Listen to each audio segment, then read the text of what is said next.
Hey everyone, Bobby here. I hope you are doing well. Welcome to another episode of SEO Secrets. Today I am super excited because I'm kicking off part 1 of our 8-part series on SEO. Okay, you can go back, listen to the previous episode or the previous podcast where I introduce this 8-part series. I cover very quickly the 8 topics that I'll be discussing in this series. But today I'm excited because I'm kicking off part 1 of this series, which is keyword targeting and keyword research. Okay, so let's go ahead and get started. This is a really important topic to discuss, and I think it is rightly so being placed as the number one part in this 8-part series. Okay, so keyword targeting and keyword research. Number 1 is my first point is the main path that people take when they do keyword research is they try to identify what the number 1 keyword phrase is that has the most search volume and the most market value associated with it, right? So they'll use keyword tools such as SEMrush, Ahrefs, Google Ads keyword tool. They'll use all these tools to try to identify what the one single keyword phrase is that's best for targeting, okay?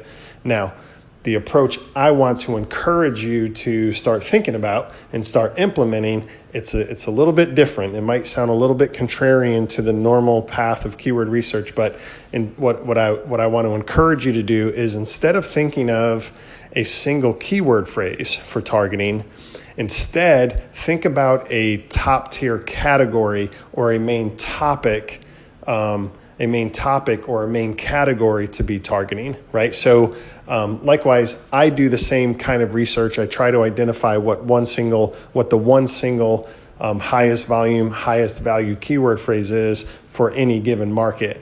But as soon as I identify what that keyword phrase is, I always step back and I ask the question, is this keyword phrase actually part of a larger sort of macro level category?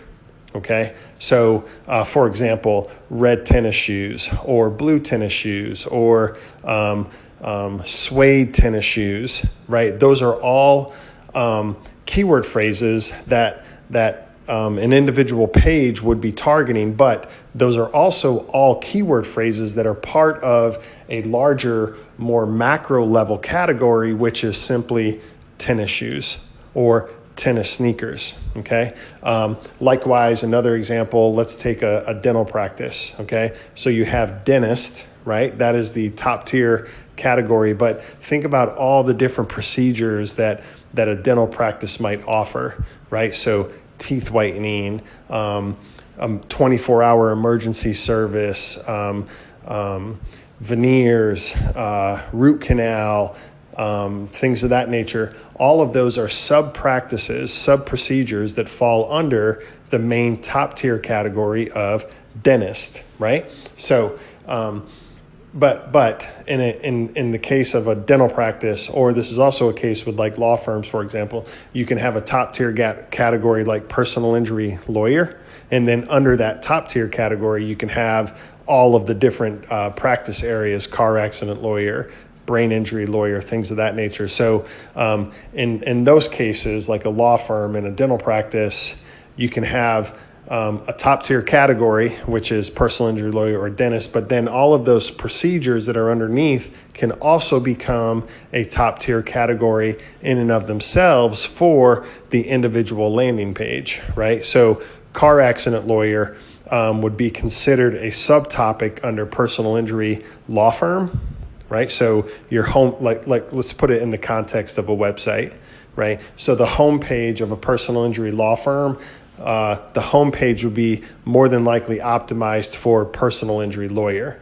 But then the subtopic or the sub-practice area of car accident lawyer will have its own individual landing page optimized specifically for that keyword phrase, right?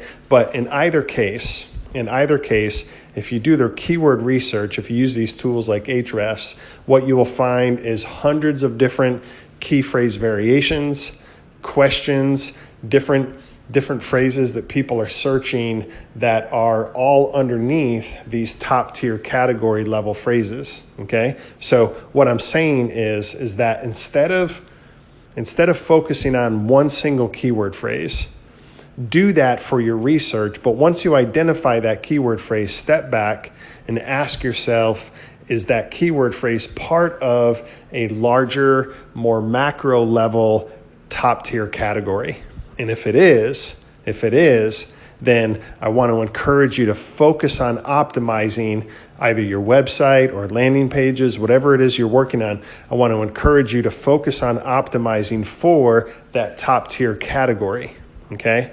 Because by doing so, right, let's say one individual keyword phrase, let's say red tennis sneakers, right? Let's say that searched 10,000 times a month. Well, if you come up a step, or you kind of reverse engineer a level up to the keyword phrase or the topic of tennis sneakers, right? Red tennis sneakers, 10,000 a month.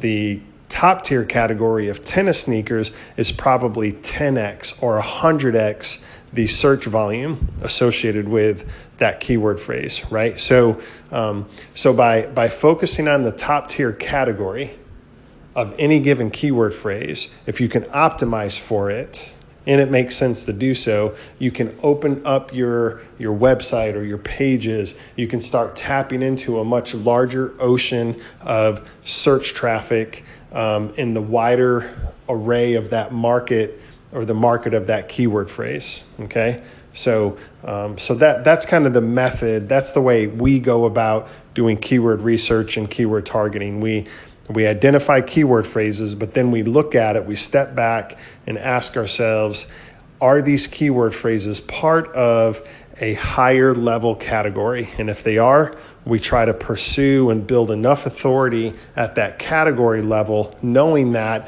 if we achieve authority at that category level, not only will we rank and start generating productivity from that one single keyword phrase, but then we will also start ranking and generating productivity from the hundreds or the thousands of other key phrase variations that fall under that top tier category. So, but let me quickly comment. Let me answer the question of why. Why is this approach so effective?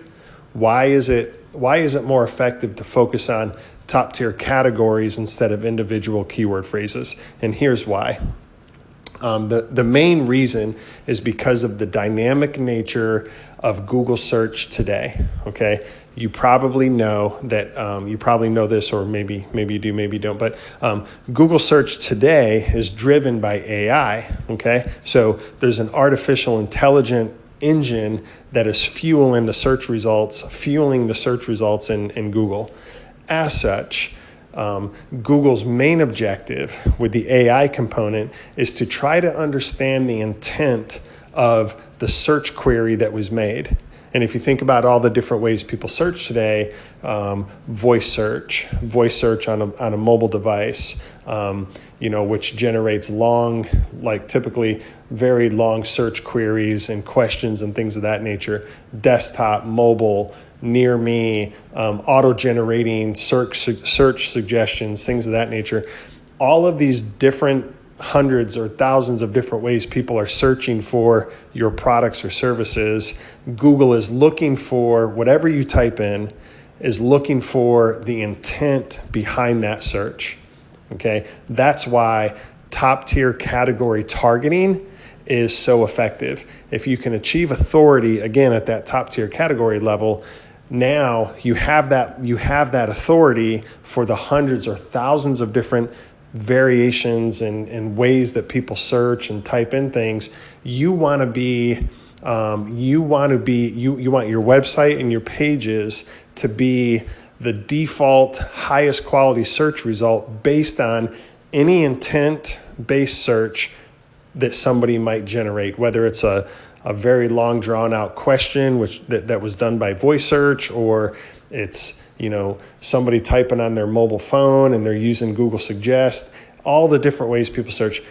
If you achieve top tier category level authority, you will become the default highest quality search result based on Google's AI driven sort of component. And again, Google looks at the intent of the search, not necessarily what exactly somebody types in. And the only way you can be seen as the best result based on the intent of what somebody searches, in my view, is by having enough authority at the category level of whatever keyword phrase you're looking at or pursuing. So I hope that was helpful.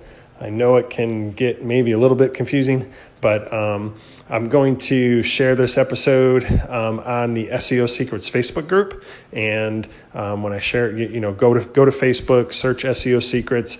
You will see the episode there. And I look forward to diving in and discussing. You can ask questions, share your experiences, share your thoughts, but I'll share it there on the SEO Secrets Facebook group. And we can dive into a conversation. So that's it. That was part 1 of our 8-part series on SEO. Tomorrow, or the next episode, part 2 is going to be all about site structuring. Okay, super excited to dive into part 2, which will be all about site structuring. So make sure you stay tuned, and we will talk to you soon.